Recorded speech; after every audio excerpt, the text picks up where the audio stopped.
성경 전도서 12장 13절에서 14절을 찾겠습니다.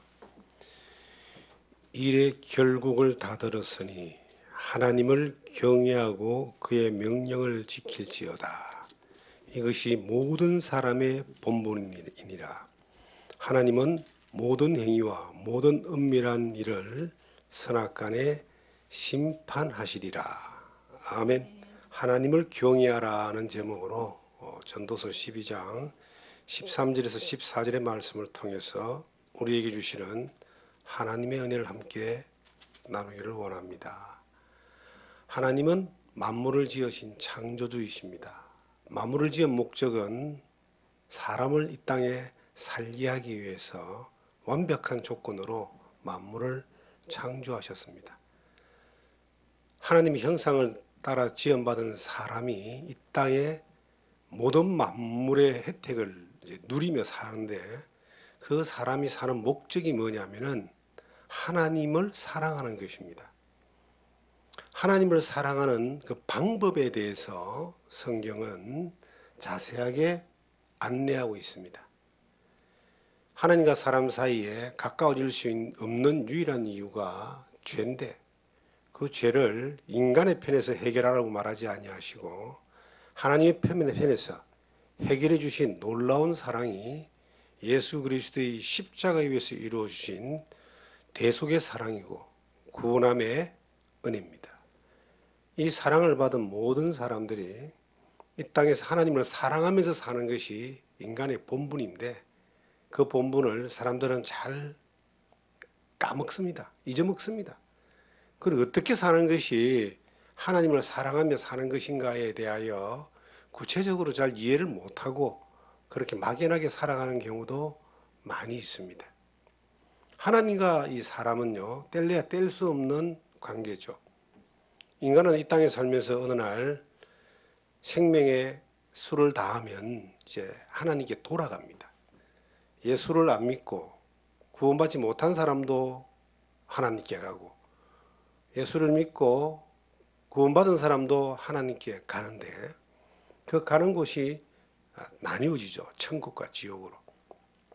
영원한 세계가 이 땅에서 하나님의 사랑을 받고 누리고 살았던 사람과 관계없이 살았던 사람과의 차이는 정말 엄청난 차이입니다. 그런데 이 땅에 이제 살면서 하나님의 사랑을 받은 사람들이 어떻게 살아가는 것이 하나님을 사랑하면서 사는 것인가에 대하여 성경은 자세하게 안내를 하고 있습니다.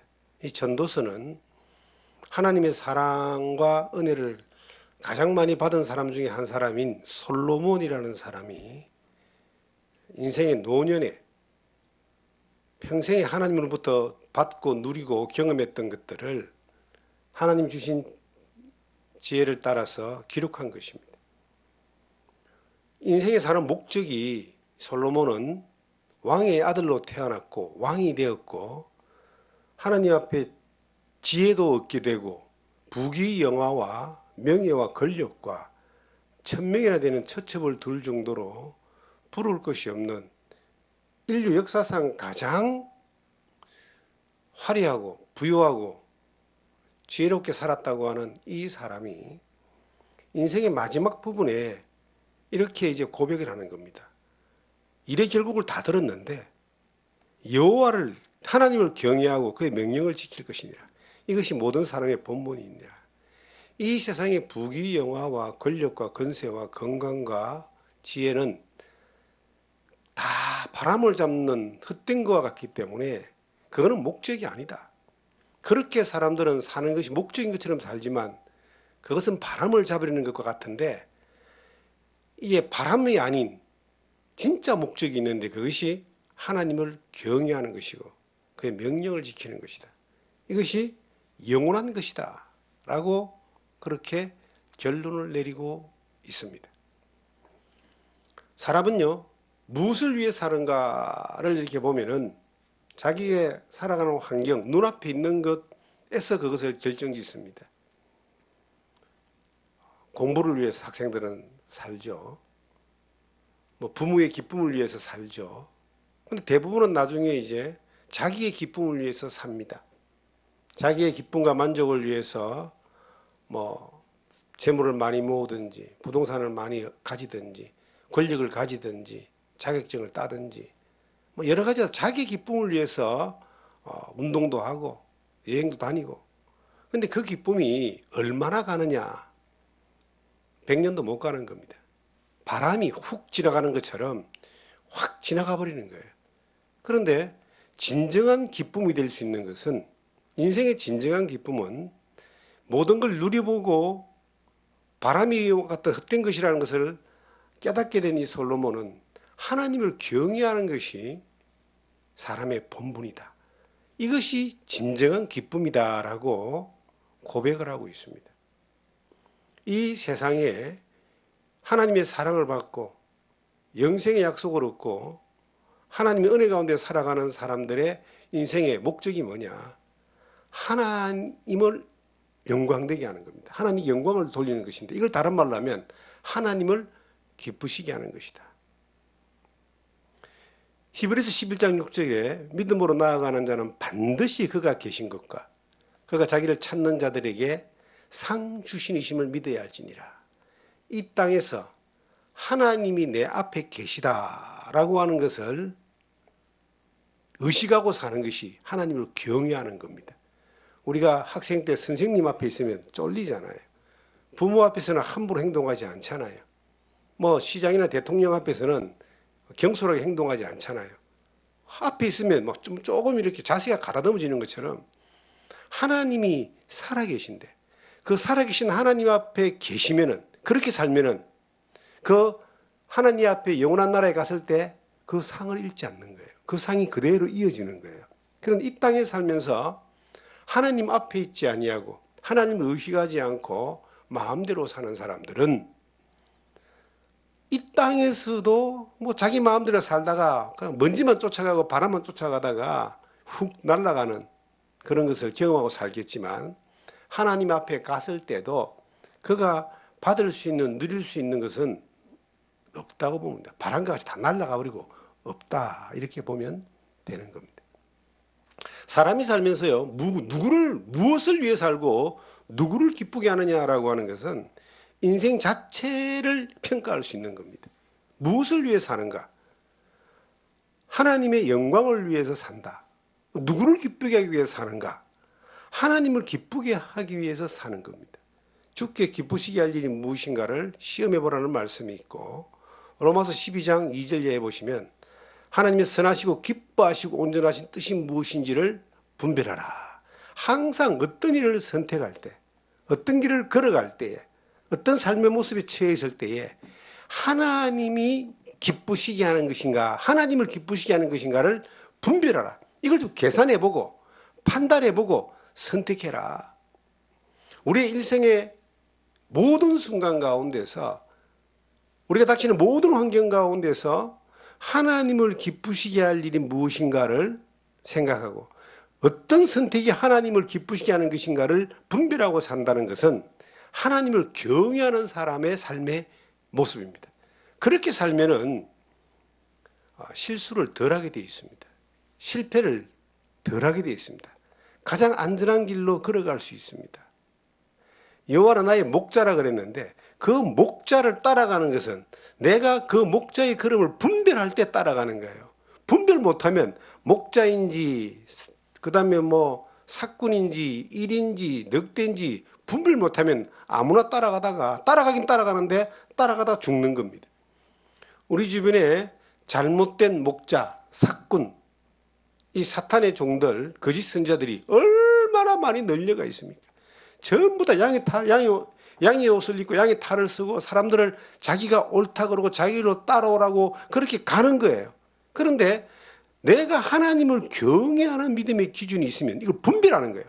저게 올바른 목자인지 가짜 목자인지 분별하고 따라가는데, 뭘 통해서?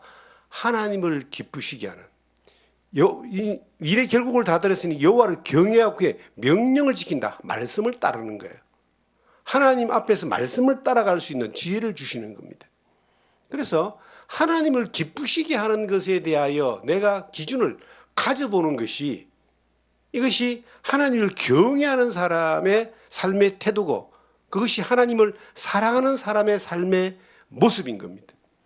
보이지 않는 하나님을 어떻게 사랑합니까, 여러분? 그런데 하나님을 경외하고 말씀을 순종하면, 명령을 순종하면, 그것을 하나님은 하나님을 사랑하는 것으로 보는 거예요. 하나님의 사랑을 입은 사람의 삶의 본분으로, 기본으로 그것을 보는 겁니다. 어느 시대나, 구약시대든 신약시대든 어느 시대나 하나님이 역사했던, 쓰임받았던 사람이나 무리들을 보면은 특징이 있습니다. 그리고 하나님께 쓰임받는 혹은 그 무리들에 대하여 하나님이 요구하시는 그 요구가 있습니다. 그 특징이 뭐냐면은 하나님을 경외하는 거예요. 우리가 초대교회를 굉장히 우리의 교회 생활에, 우리의 사역에, 삶의 롤 모델로 이렇게 봅니다. 그런데 그 초대교회에 여러 가지 특징들이 있잖아요. 성령이 역사하시고 말씀이 전해지고 모이기를 힘쓰고. 그런데 그 가운데서 가장 중요한 게 한 가지가 뭐냐면은 하나님을 경외하는 겁니다. 사도행전 9장을 보시면은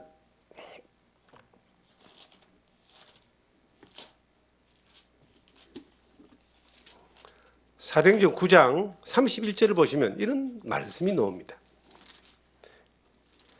그리하여 온 유대와 갈릴리와 사마리아 교회가 평안하여 든든히 서가고 주를 경외함과 성령의 위로로 진행하여 수가 더 많아지니라. 저는 현대 교회의 역사 가운데서 교회사를 이렇게 쭉 보거나 현상을 보면은 성령의 역사를 굉장히 강조하고 그 역사에 상당한 그러한 현상들을 우리가 보게 됩니다. 그런데 성령이 강하게 역사해서 부흥되어졌던 교회가 얼마 되지 않아서 한 세대가 지나가기 전에, 그러니까 약 50년이 지나가기 전에 거의 무너져 내리는 것들을 보게 됩니다. 길게는 100년까지는 갈지 모르겠지만 그 이상 잘 못 가는 경우들을 보게 됩니다. 왜 그런가를 가만히 보면은 성령의 역사가 제도에 그냥 갇혀버리고, 그리고 그 역사 안에서 변화받고 하나님께 쓰임받던 사람들이 하나님을 경외하는 것에 대하여 소홀히 여김으로 말미암아 하나님의 그 쓰임받는 역사에서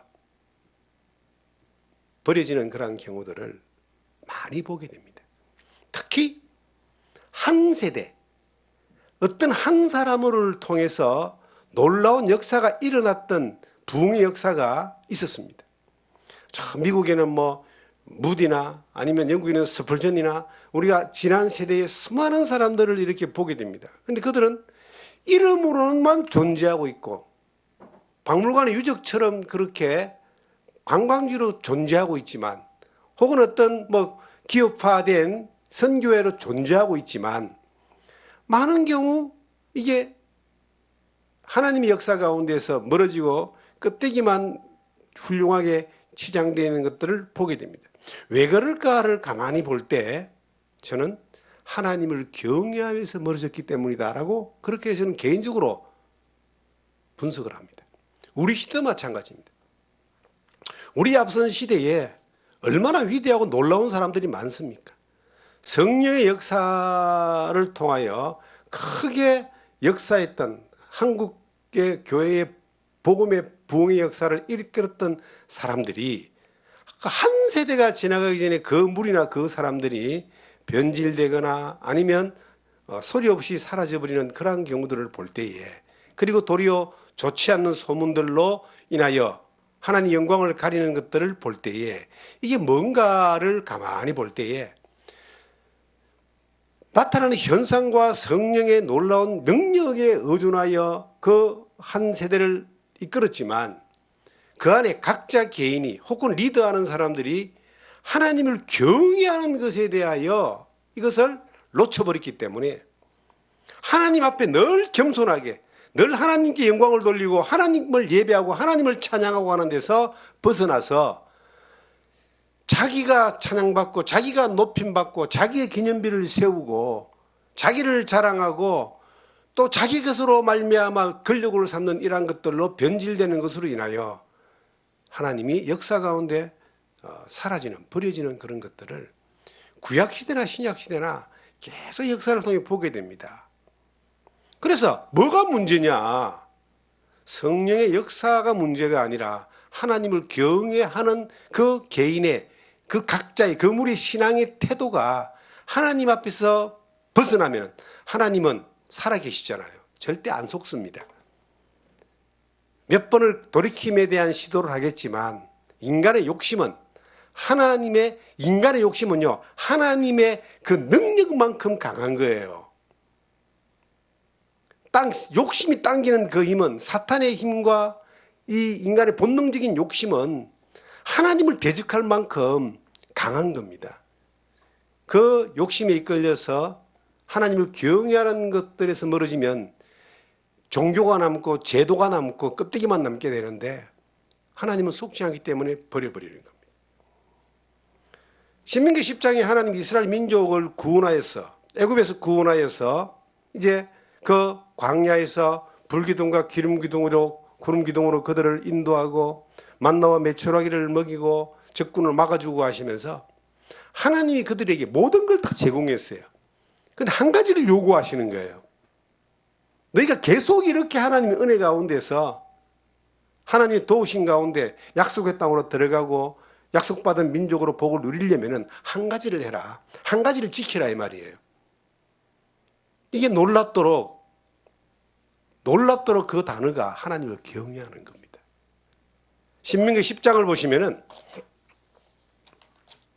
신명기서 10장을 보시면 12절입니다. 굉장히 중요한 말씀이에요. 이스라엘아, 네 하나님 여호와께서 네게 요구하는 것이 무엇이냐? 곧 네 하나님 여호와를 경외하며 그의 모든 도를 행하고 그를 사랑하며 마음을 다하고 뜻을 다하여 네 하나님 여호와를 섬기고 내가 오늘 네 행복을 위하여 네게 명하는 여호와의 명령과 규례를 지킬 것이 아니냐. 하나님이 모든 걸 다 해줬습니다. 정말 하나님은 모든 걸 다 하십니다. 하나님이 살아계심을 믿으십니까? 그러면 하나님이 모든 것 되신다는 것을 우리는 믿어야 됩니다. 천지 모든 만물을 하나님이 주관하시고 역사를 주관하시는 것만 믿는 게 아니라 오늘 내 삶에 이 존재하는 모든 환경과 모든 여건과 모든 조건들은 다 하나님으로부터 온 것이다. 이걸 인정하는 거예요. 그리고 하나님이 나의 모든 것 되신다는 것을 믿는 겁니다. 하나님이 정말 모든 걸 다 해주셔요. 저는 살아갈수록 인생을 살아가면서 그렇게 오래는 안 살았지만은 살면 살수록 느껴지는 것이 하나님이 아니면 안 됩니다. 하나님의 은혜가 아니면 살 수가 없습니다. 오늘 내가 눈을 뜬 것도 하나님의 은혜입니다. 얼마 전에 친구 목사와 함께 어느 아는 커피숍에 들어갔습니다. 그 아는 집이라고 이제 커피를 한잔 마시러 들어간 거예요. 들어갔더니 그 사장이 이제 아들 둘하고 커피숍을 맛있게 인테리어를 해가지고 이제 상가 건물에 하나를 차렸습니다. 거의 뭐 많은 돈을 전 재산을 다 투자해가지고 이제 정말 질 좋은 커피, 수준 높은 커피를 이제 만드는 걸 했습니다. 이제 개업한 지가 한 1년 이제 돼 가는 것 같아요. 그래서 개업할 때 제가 한번 가봤습니다. 갔더니 야, 이렇게 많은 돈을 투자해가지고 이게 뭐 커피 파르가 얼마나 남겠냐 하는 그런 마음이 있었습니다. 아들 둘까지 다른 직장을 그만두고 그걸 배워가지고 자격증을 따고 막 온갖 준비를 다 해가 이제 딱 시작하는 거예요. 그런데 이제 한 몇 개월, 1년 가까이 지나서 그곳에 갔습니다. 가가 우연히 이제 그 차를 마시면서 그 사장하고 이제 앉아서 같이 이야기를 하게 됐습니다. 그 사장의 첫 마디가 뭔지 아세요? 자기는 잠이 들 때 내일 아침에 눈을 안 떴으면 좋겠다 하는 바람으로 잠이 든다는 거예요. 깜짝 놀랐어요. 어떻게 하면 이런 이야기를 하는가? 그렇게 많은 걸 투자하고 아들들까지 같이 해서 이렇게 정말 전심을 다해서 했는데 수익은 안 나오고 집세는 내야 되고 전기세 내야 되고 그리고 이 운영비 안 나오고 생활비 안 나오고 다 팔아가지고 집세도 못 낸다는 거예요. 이자 나가지요, 뭐 재산 다 꼬라박았죠. 부동산을 내놔도 안 팔리죠. 그래서 내일 아침에 눈을 뜨면은 안 떴으면 좋겠다는 마음을 그 얘기를 몇 번 하더라고요. 나이도 나보다 좀 어린 것 같아요. 그 사장이. 그 이야기를 제가 들으면서 야, 어떻게 저렇게 다룰 수 있을까? 전도를 했습니다. 하나님을 믿어야 됩니다. 하나님 앞에서 방법이 있습니다. 뭐 그러니까 겸손하니까 대답은 잘하더라고요. 어떻게 저렇게 다룰 수 있을까? 우리는 아침에 눈을 뜨면 하나님 감사합니다. 모든 것이 하나님의 은혜입니다. 은혜 가운데 사는 사람, 그리고 자기 힘으로 사는 사람, 결과는 다른 겁니다. 우리가 아무것도 못하고 산다고 생각해 봅시다. 내가 아무것도 힘이 없어 아무것도 못해요. 몸도 아파요. 돈도 없어요. 뭔가 하고 싶어도 할 수 있는 여건이 안 돼요. 그렇다 칩시다. 그래도 우리는 하나님을 경외하는 마음만 있으면 그걸로 하나님이 나에 대한 그 기대는 만족되는 겁니다. 하나님 이스라엘 민족에게 뭐라고 했습니까? 하나님이 그들을 애굽에서 홍해를 건너 데리고 왔습니다.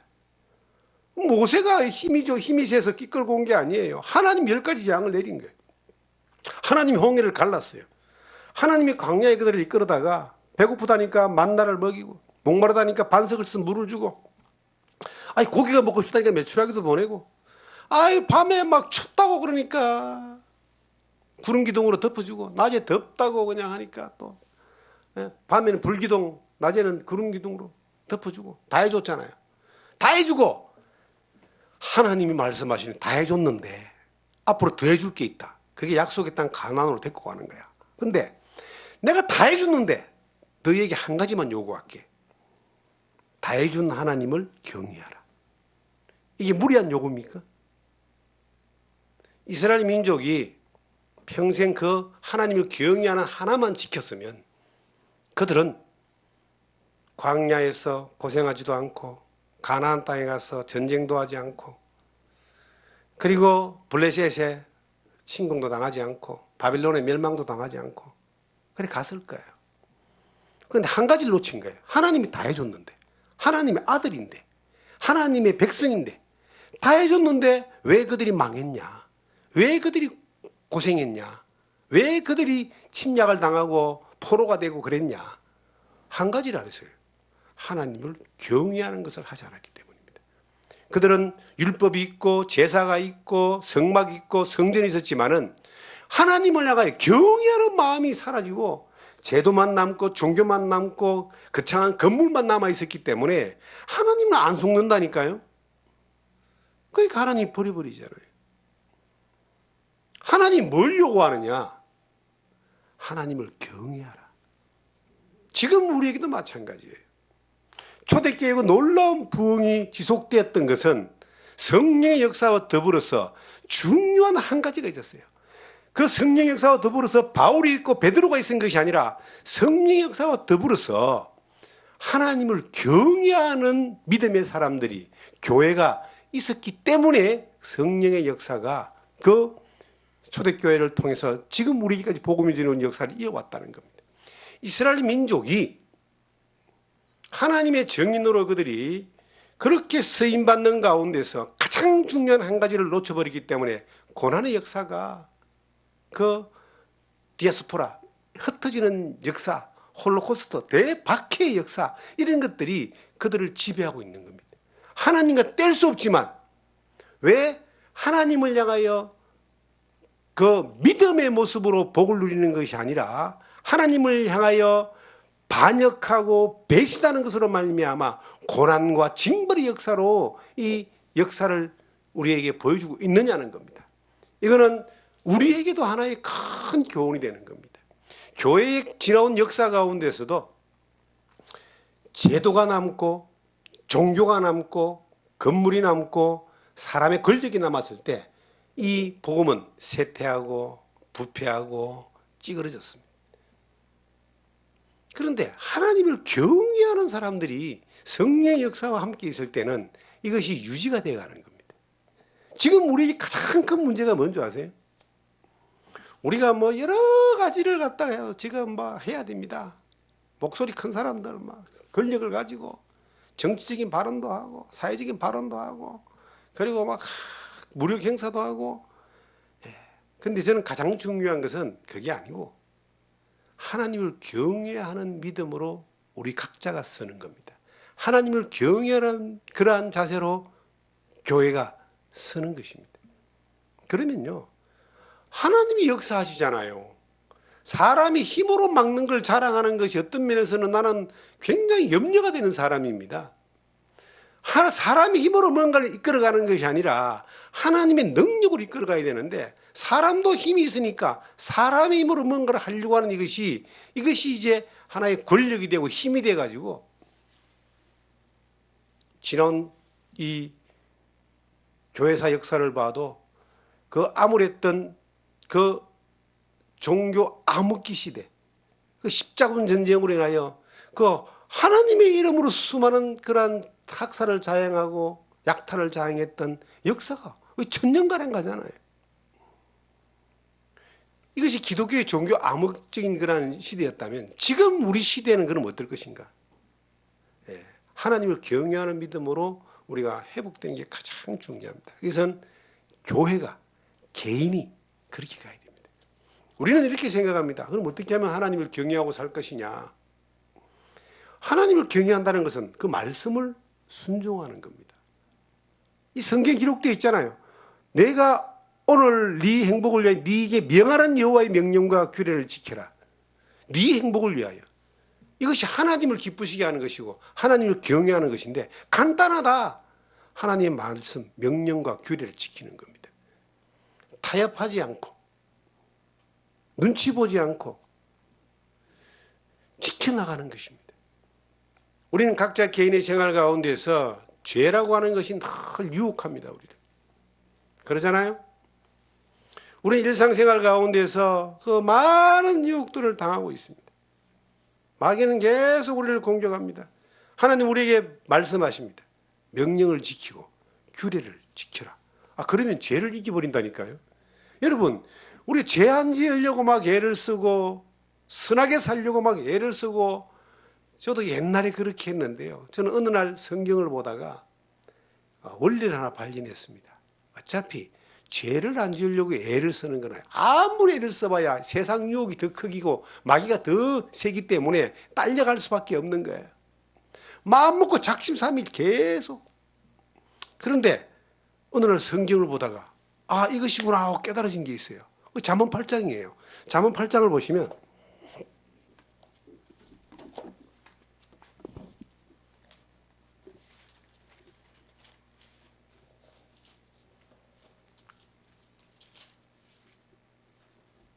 팔장 13절에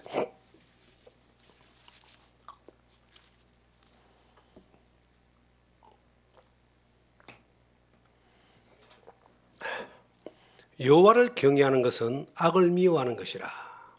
나는 교만과 거만과 악한 행실과 패역한 입을 미워하느니라. 이 말씀 한 절을 어느 날 깨닫고 삶의 방향을 바꿨습니다. 죄 안 지으려고 나쁜 일 안 하려고 악한 일 안 하려고 애를 쓰고 힘쓰고 견뎌보고 그래가지고 해결이 안 되더라니까요. 그런데 한 가지 딱 이 말씀이 나를 해결해 줬어요. 여호와를 경외하는 것은 악을 미워하는 것이다. 방향을 내가 죄를 안 지으려고 애를 쓰고 나쁜 일 안 하려고 애를 쓰고 선하게 하려고 애를 쓰는 그런 모습이 아니라 그냥 하나님을 경외하는 것들에 집중하자. 그 경외하는 것이 말씀을 듣고 규례를 따르고 준행하는 겁니다. 살아계신 하나님 앞에서 하나님이 살아계시잖아요. 마태복음 6장에 보시면 은밀한 중에 행하시는 하나님이 아버지가 다 보신다 그러잖아요. 6장 1절 이하에 보시면 은밀한 중에 행하는 우리가 선한 일을 해도 하나님이 보시고, 나쁜 일을 해도 하나님이 보시고, 억울한 일을 당해도 하나님이 보시고, 내가 고민하고 있어도 하나님이 보시고, 내가 죄지어도 죄짓는 하나님이 보시고, 내가 말씀을 따라가는 것도 하나님을 보시는데, 하나님 뭘 기뻐하느냐? 말씀을 순종하고 준행하고 규례를 따르는 것을 하나님이 기뻐하신다는 거예요. 그 기뻐하는 것을 쫓아가면은 나머지 죄의 유혹과 사탄의 공격과 우리의 삶을 괴롭게 하고 힘들게 하는 것들을 다 이기고 지나가는 겁니다. 그런데 그 하나만 포기하고 하나님을 경외하는 것만 포기하고 다 하는 거야. 착한 일도 지가 하고 나쁜 일도 지가 하고 걔야 못 벗어나는 거예요. 절대로 못 벗어나는 거예요. 거기서 뱅뱅뱅뱅 돌고 삽니다. 여러분, 우리는 결단해야 됩니다. 결심해야 됩니다. 하나님을 경외하고 살겠습니다. 말씀을 따라 준행하며 살겠습니다. 살아계신 하나님 앞에 내가 하나님 말씀의 규례를 따라 살겠습니다. 그러면요, 놀라운 일이 벌어지는 거예요. 그걸 따라 선택해 가잖아요. 내가 얽매였던 죄에서 벗어납니다. 그래서요, 어떤 사람들은 막 담배를 끊으려고 애를 쓰고 술을 끊으려고 애를 쓰고 마약을 끊으려고 애를 쓰고 그 습관이고 그게 죄의 힘이니까 어쩔 수가 없어요. 뭐 인터넷 안 보려고 애를 쓰고 뭐. 근데요, 그거 이기는 방법은 약 먹고 해결되는 게 아니에요. 두 가지가 있더라고요. 죽게 되면은 끊더라고. 진짜 죽는다니 끊더라니까요. 그거는 어떤 면에서는 물리적인 방법이죠. 근데 더 확실한 방법이 있어요. 하나님을 경외하는 쪽으로 선택을 딱 하면 끊어집니다. 수많은 사람이 그렇게 해왔어요. 응? 평생을 술을 못 벗어났던 사람도 예수 믿고 나니 바로 딱 끊어버리는 사람 봤습니다. 제가. 이게 하나님을 경외할 때 어떤 일이 벌어지냐면 하나님이 나를 도와주셔요.